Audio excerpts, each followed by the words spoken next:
একজন ছেলে আর একটি মেয়ে দুজন একত্রিত হয়ে সংসার করে, তাই না? তাদের কত আশা, কত বাসনা, আমরা স্বামী স্ত্রী এক হয়ে আমরা দুটি একটি ছেলে জন্ম দিয়ে তাদেরকে নিয়ে সংসার করব। কিন্তু এমন সময় সুখ এসে গেছে, এমন সময় দেখা গেল দুটির মধ্যে একটি বিঘ্ন ঘটে গেল।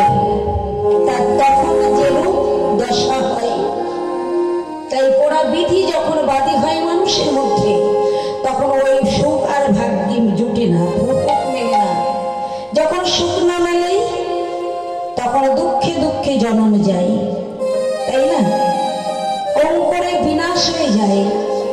প্রেমের বীজ অঙ্কুরিত হয়, কারণ বীজ রোপণ করলে গাছ হয়, কিন্তু যুগল পল্লব হওয়ার সময় দেয় না, অঙ্কুরে বিনাশ ঘটে যায়।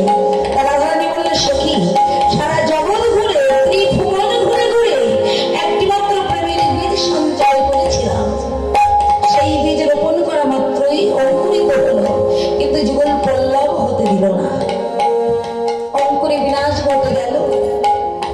তাই সুখ আমার ভাগ্যে সইল না। ওই পরা বিধি যদি আমার বাদী না হতো, তাহলে হয়তো আমার সুখ হতো। কারণ সুখ সাগর দেখেই তো আমি সুখ সাগরের জলে স্নান করেছিলাম, অবগাহন করেছিলাম, ওই জলেই নেমেছিলাম। কিন্তু পরা বিধি আমার এমন বাদী হলো যে আমার যুগল পল্লব হতে দিল না, করে প্রেম ভেঙে দিল। চণ্ডীদাসে বলে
রাধারানী বলল, সখী আমিও তো সেই বধুর সঙ্গে, কালিয়া বধুর সঙ্গে বিরোধ করে আমার তো সেই একই দশা।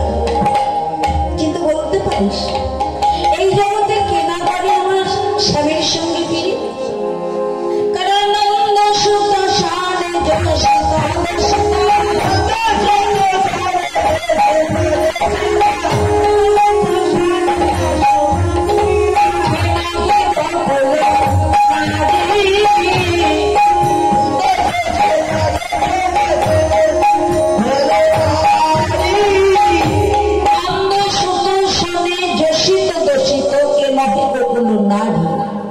हम अभागिनी उड़का